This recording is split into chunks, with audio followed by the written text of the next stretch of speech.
मैं अपने आत्मसम्मान के साथ समझौता नहीं करूंगी। आज फिर एक बार आंखों के कोर गीले हो गए जब हमसफर ने ही दिल दुखाने वाली बात कह दी हो। तो अब नहीं तो कब समझेंगे मेरे दर्द, मेरी भावनाओं को। मुझे भी सभी के कहे बातों से दुख पहुंचता है, मेरा भी दिल रोता है, पर कभी भी मेरे पति मेरी दुखती रग पर हाथ रखकर सहारा नहीं दिया, बल्कि हर बार मुझे ही सबके सामने गिराया, मेरे आत्मसम्मान की धज्जियां उड़ा दी। ऐसा लगता है मानो मेरी कोई अहमियत ही नहीं है इस घर में, उनके जीवन में। ये कैसा प्यार है मेरे पति का जो सिर्फ बंद कमरे में होता है? ये कैसा सम्मान जिसके लिए मैं आज तक तरसती रही? 10 लोगों के बीच एक बार सिर्फ बार मेरी भी तारीफ कर देते, झूठा ही सही कह देते। मेरी पत्नी का जहाँ सम्मान नहीं वहाँ मैं भी नहीं जाऊँगा। क्या हर बार एक पत्नी का ही कर्तव्य है कि वो अपने पति के सम्मान के लिए दूसरों के साथ रिश्ता ही खत्म कर दे? क्यों मेरे पति को मेरी तकलीफ का भान नहीं होता? इसलिए न कि मैं चुपचाप समझौता कर लेती हूँ अपने आत्मसम्मान से, पर कभी तो मेरी भी आत्मा धिक्कारती है, कहती है उठो और कह दो सारे लोगों से, मैं अब अपने आत्मसम्मान के साथ समझौता नहीं कर सकती। मुझे नहीं जाना ऐसी जगह जहाँ मेरा मान नहीं होता। मन में विचार करते करते रश्मि की आंखों के आंसू गालों पर ढलकते हुए उसकी हथेली में गिर जाती हैं। माँ पिताजी ने कितने अरमानों से इन हथेलियों को राघव के हाथों में सौंपा था, ये कहकर कि मेरी बेटी का मान सम्मान अब आपके हाथों में है, इसके मान सम्मान का ख्याल रखिएगा जमाई बाबू।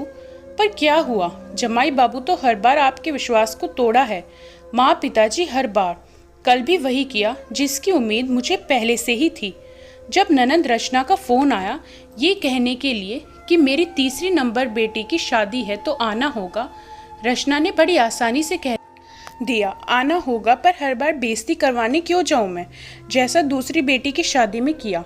बड़े अरमान थे ननंद की बेटी की शादी में जाऊंगी, पर हुआ क्या, जाते ही मुझे उस कमरे से बाहर निकाल दिया, ये कहकर कि बाहर वाले का कमरा बाहर है तो आप अपना सामान यहाँ से ले जाइए।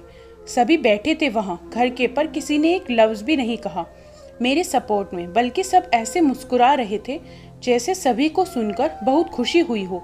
ऐसा लगा मानो किसी ने घर से बाहर निकाल फेंका हो। अरे क्या नहीं दिया हमने, उनकी 4-4 बेटियां हैं और सभी बेटियों में हमने पूरा ख्याल रखा अपनी ननंद के मान सम्मान का, ताकि उनके ससुराल वाले उन्हें ताना न दें कि उनके मायके वालों ने कुछ नहीं दिया। पूरे 1-1 लाख खर्च किए हैं उन सब की शादी में, और फिर भी मेरे सम्मान, मेरी इज्जत की ऐसी धज्जियां उड़ाई कि उन्हें थोड़ा सा भी शर्म नहीं आया। दूसरी जेठानी और देवरानी ने तो एक भी पैसे नहीं दिए, फिर भी उन्हें वो सम्मान मिलता है जिस पर मेरा अधिकार था। पर शायद इसलिए भी नहीं मिलता मुझको वो मान सम्मान क्योंकि राघव को कुछ फर्क ही नहीं पड़ता मेरे मान सम्मान से। वहाँ जो हुआ सो हुआ। ऊपर से मेरे पति, उन्होंने तो रही सही कसर भी निकाल दी, ये कहकर कि तुम हो कौन, भाभी ही ना। पर वो भूल गए कि इसी भाभी की वजह से आज वो अपनी बहनों के घर में शान से खड़े हैं और अपने मूंछों पर ताव दिखा रहे हैं। अगर मैं ना करूँ ये सब तो सभी की इज्जत मिट्टी में मिल जाएगी, और इस बार मैं वही करूँगी।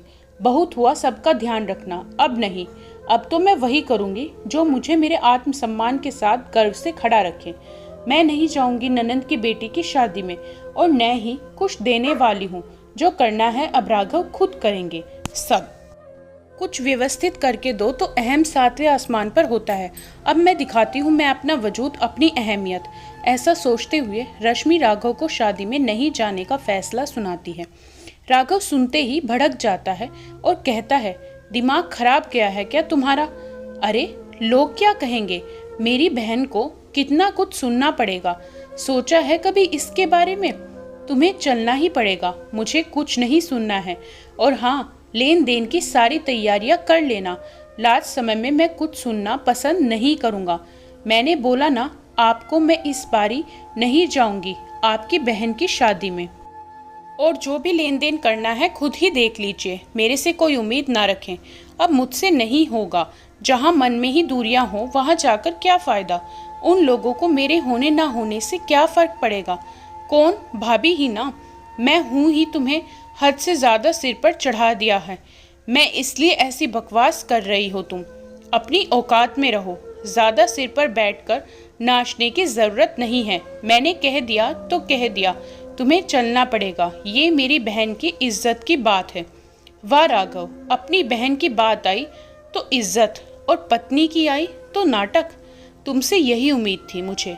अब तो और नहीं जाना मुझको। तभी कमरे में रश्मि की सास आ जाती है और कहती है, अरे बेटा क्यों जिद कर रहा है, इसे छोड़ दे।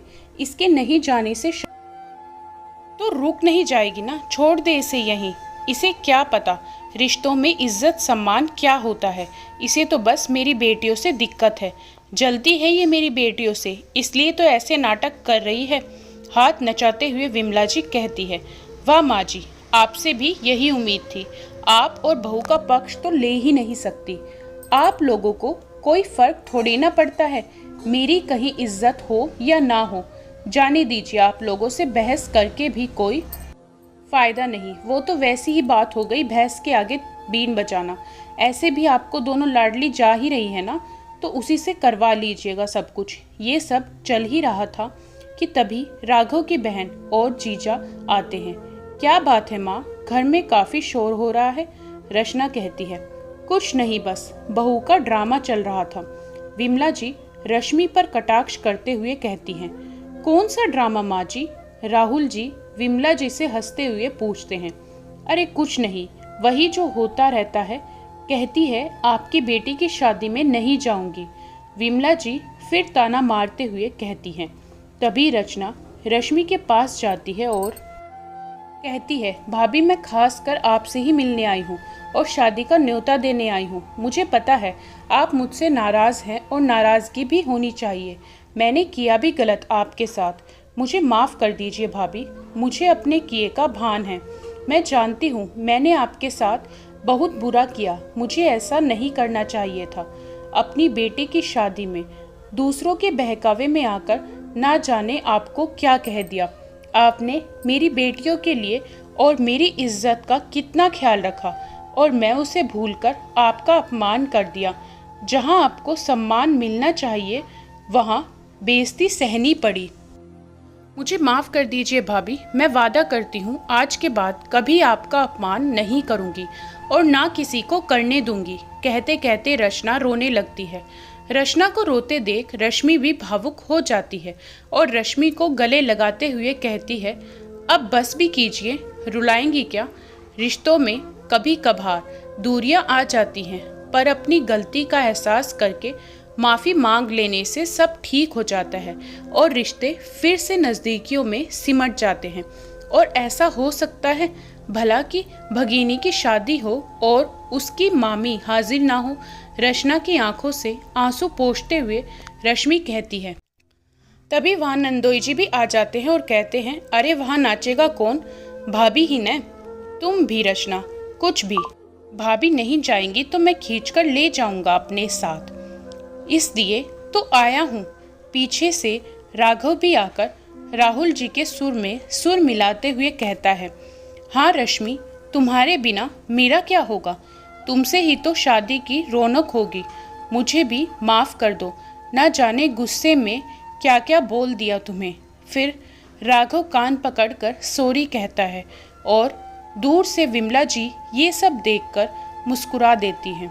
दोस्तों, आपकी इस बारे में क्या राय है, हमें कमेंट करके ज़रूर बताएं। कहानी कैसी लगी? वीडियो को लाइक करें, शेयर करें और चैनल पर नए हों तो सब्सक्राइब करना बिल्कुल ना भूलें। प्लीज़ चैनल को सब्सक्राइब ज़रूर कीजिएगा।